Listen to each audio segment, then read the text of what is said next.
What is going on, you guys? My name is Rayge, and we are back today with a preparation video here for 2024. But more specifically, guys, we're going to be talking about some resources and materials to be on the watch for, especially knowing what has been confirmed now in the coming new year, as well as what's going to be coming in terms of new game modes and so forth. There's a couple of things that we need to be mindful of, but I've had some chance and a moment to review now, and some definitely notable things to be mindful of for sure. Let's get right to it. So first and foremost, guys, what have we know that's definitely confirmed by Marvel Strike Force as well as Scopely through the blog post, but as well as giving us an update of what's going to be happening in the new year. A couple things, right? We know two new raid teams are coming out. With the Extreme X-Men team, they've already been partially released. We only have Sunspot yet. That's remaining in the remaining of the year, but we know that Forge is going to be featured in the next month's featured monthly character unlock. So more specifically though, the mutant and bio characters are going to be a big focus, as well, even in the next section, being the raids for the skill section incursions. That's going to be the next team likely to be looked at as well. So we have to be very mindful of that and be preparing as well. So mutant and bio first, but likely there's going to be a possibility of a skill team to replace the invaders, so they're just not getting the job done. Dark Dimension 7, we know that this has been confirmed, and as well as with Mephisto coming to be the released character unlock, whether that's going to be geared in Tier 19, ISO 8 Blue, remains to be seen. We don't know what the requirements yet, but we assume it's going to be at least the next level gear. Anything extra on top of that remains to be updated for us, but we also know that's new in this Dark Dimension is the additional section that's called the Mythic, where they specifically provide characters that have been previously unlocked through Dark Dimension as well as their select features. So this is going to create definitely a different kind of strategy involvement here, but more specifically there's some focus here definitely on the Mystic Tech and Mutant gear, and again going back to that mutant and bio constraint that we're already getting from two new raid teams happening, right? So I hope you guys are getting the sense and trend I'm trying to paint here, because that's exactly what we're going to be talking about, right? And we know that with Professor Xavier being kind of hinted in the splash art that he's going to be likely another mutant character, and which means there will be probably another mutant team on top of the new raid team. So mutant gear, guys, this is going to be a big highlight for next year. So we want to be conserving those kinds of resources, but as well as bio gear, depending on how deep this new symbiote hive mind team is going to be also partaking, right? So in my honest opinion, guys, aside from all the other resources in the game, obviously, with the gear, with the gold, with the training materials as well, and T4s, I think it's going to be a big heavy emphasis on the number of uniques and especially the mutant gear, seeing this kind of correlation with the number of teams that we have, right? So that's really what we're going to be talking about today, guys. I've had a chance to kind of take a look at all the different uniques that are relevant to some of the best characters in the game, and I truly think that's where our focus is going to be. Bringing these characters up to gear tier 17 and 18 and beyond could be very costly to your roster, and could honestly cause a huge setback in terms of depending what you want to do in your game, right? Whether it's succeeding in raids, pushing forward and deeper into Dark Dimension. Upgrading the wrong characters at the wrong time could very well have huge consequences for your account, and that's kind of why I wanted to focus and pinpoint this discussion on the uniques. Out of all the uniques that we have in the game, if you guys recall, this is usually the main ones that are brought up to the next gear tier level. There are a couple that I want to discuss and highlight to your attention. So starting on the left, guys, a big one is going to be the augmented alien spores. A couple reasons why this one's going to be important. Firstly, when you go through Dark Dimension 6, you're going to be needing this as well to upgrade and push Super Scroll all the way to the max level. But as well, if you recall Hive Mind, both Carnage and Venom are also part of the same unique. So we definitely want to be very cautious here and careful in which characters we obviously unlock. We don't know where Red Goblin is going to be slotted in yet, and we don't know where Void Knight or Symbiote Silver Surfer is also going to get slotted in. That's not yet confirmed yet in terms of the materials. So there's a chance it could very well be added to Alien Spores, which means there's even more emphasis on needing to be careful on how we use this materials. But so as long as we're careful, so as long as we're prioritizing targets and obviously characters that add the most value into our account roster, it's not an issue. But I think some of the challenge lies is when we as players upgrade characters all too soon, and before we know it, we're in that position where we're trying to farm this resource in the store, we're trying to buy this resource, and it just creates a never-ending bottleneck for us because we know we didn't plan accordingly, right? So right off the bat with Alien Spores, Carnage, Venom, and Super Scroll,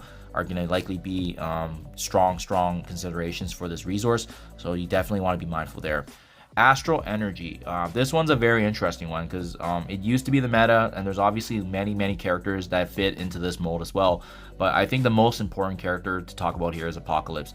He is hands down going to be probably the most important character, if not the second most important in this Mythic section for Dark Dimension 7, just because of his emphasis, his synergy with the rest of the team, but as well as him having that notable one-shot ability, especially when you have fully unlocked Big Apocalypse. So obviously with him, he's very costly in mutant gear, as well as the Astral Energy, so you want to prioritize him. But what makes things interesting now is there is a couple of things that have changed in this Astral Energy usage. It used to be the best. Phoenix is going to be interesting. If she gets a rework with the X-Men team, and the rest of the the broader X-Men traits, she could very well slot in as a potential option here to upgrade as well. But I definitely think Icarus and the Eternals are out, so that's why I highlighted him in red. I also think that Psylocke and Deathseed are out, so hence the red boxes around them, just because I don't believe they're going to have much more value than, let's say, gear tier 16 or 17. 17 obviously for the requirement and upgrade of Big Apocalypse, so something to consider. But I definitely think Sunspot has potential here as well now, with him being part of the new Extreme X-Men team. He's definitely a character we may want to consider, but I don't know if it's guaranteed yet. But these are characters we want to be mindful of, with emphasis, like again, we want to prioritize an Apocalypse, taking a load of materials to upgrade. If you upgrade any of these other characters before Apocalypse, you could be very well grinding in the stores, and obviously going through the motions of the orbs, just trying to get more of this Astral Energy to unlock and push Big Apocalypse all the way to his fully max potential. So definitely two materials that we should definitely have emphasis on, guys. Augmented Alien Spores and Astral Energy are big, but the next two are also going to be very important to obviously have a focus as well, and that's Miasma and as well as Osmium. So starting with Miasma, guys, this one's interesting because it could be a bottleneck potentially on how Mythic section plays out for us, but by having three very notable characters in this Miasma section, it doesn't create a lot of wiggle room for us, and that's Dr. Doom, Dormammu, and Robbie Reyes being the Ghost Rider and King of the City section that we've seen in this recent Dark Dimension edition. So each one of these characters also possessing and needing actually some sort of mystic gear, it creates a huge constrainer, guys, and I think that's going to be definitely something we need to focus on. Now, the good news is that by having these three characters now likely being required for the next Dark Dimension, it means that they've created more opportunities for us to invest in them now, especially if you want to bring them to Dark Dimension 6. However, I do caution the combination of both Dormammu and Dr. Doom, because they are just both very costly. They need a lot of materials, and they both require Miasma. And Robbie has huge value in the arena meta right now, but obviously we've seen that that's starting to shift as well, especially with more Super Scrolls being released, and we're seeing different arena teams.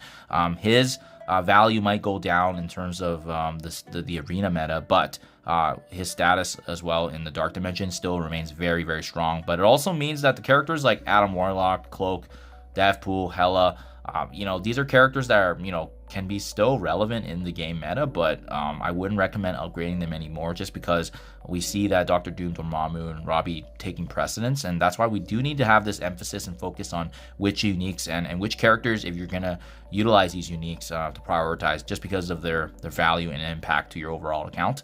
And lastly, I think this is going to be the most troublesome one, which is the Osmium. There's so many characters that share this Osmium.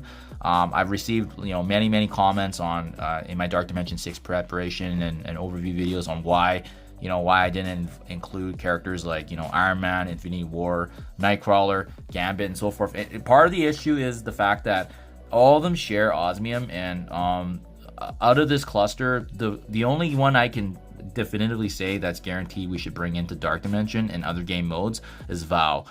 Because of what Val can bring to the table, the standalone kit and being a plug and play, the multiple revives, it creates a value that just is unprecedented. Obviously, Nightcrawler being a top 5, top 10 tune in the game now with his recent addition, it makes sense to bring him as well. But by bringing a couple of these characters, you're going to be conflicting with the other characters on your team. I think it's cruel that they put both Gambit and Nightcrawler in that same category, because they're both part of that Extreme X-Men team as well. So we have to be very careful here. Now, I'm not saying I wouldn't recommend any of these character additions in the red, but it's a caution sign, right? Depending on who you want to upgrade, It could very well impact how you want to proceed in other game modes. You know, a good example is obviously Iron Man Infinity War for the Pegasus team. You don't need him at gear tier 18 to do well in incursion rates. I mean, I think I only have him at gear tier 14 or 15. And we're doing 2.2 right now in the new incursion. So my point here is just be careful what you're going to be investing in, because you don't need to bring some of these characters to gear tier 18. Extreme X-Men seem like they need a little bit more love for the mutant sections. So that's something just to be mindful of. I think Nova potentially is on the way out, even though I actually loved him in Dark Dimension. But with him sharing all the same osmium gear as these other characters, it's going to be hard to justify it, and I think that's something we need to definitely consider. But that's why it goes back into my takeaways as well. So just be mindful of this, guys. These are some of the best characters in the game, and we need to be careful on this material, because osmium is basically going to be the key highlight commodity in 2024, especially when we're pivoting and trying to decide which characters to invest in. Obviously, and then let's not forget Morgan Le Fay, right? Being part of that Horseman Scourge team with Pestilence. It's brutal that she also shares it, and now this is a reason that we may not want to bring her to even gear tier 18. So guys, my recommendation, as per usual, I think waiting and seeing is the proven approach. Don't gear tier 18 or 19 anyone yet unless absolutely necessary. You know, I'm not going to be doing this until I get a good sense of what this new Dark Dimension is going to look like, what the new, obviously how high we can min-max the incursion rates right now with the characters and teams that we have. I don't usually typically have this upgrade unless I absolutely need it to actually get through those certain game modes. So we should just wait. We should honestly be smart. New legendary characters, new teams are coming with raids, Dark Dimension 7, and there's new game modes, especially that new Siege alliance that looks super exciting. We got the new Avengers Tower Sword Satellite equivalent that's coming as well. So just these different kind of game modes we need to be mindful of and being careful with the resources. So at the end of the day, I always recommend saving gold, saving your teal uniques, especially now more than ever, and preparing, because seeing how this game content comes to fruition is going to give us more information to work with. But definitely, having said that, these 4 uniques, guys, Osmium, Miasma, Astral Energy, and Alien Spores, are going to be the highlight of 2024. Any preparation you can do now to save on these resources are going to absolutely help, especially knowing both gear tier 17 and 18 need this teal gear. And we're going to see what happens with the new gear tier 19 once that is officially confirmed and released for us to review. So there you guys have it. I hope this information helps you guys prepare. Obviously pushing higher into Dark Dimension 5 and 6 if you guys are watching this beforehand, but something we're going to be focusing on 2024. I'll keep you guys up to date as per usual. Appreciate you guys checking in, and I'll catch you guys in the next one.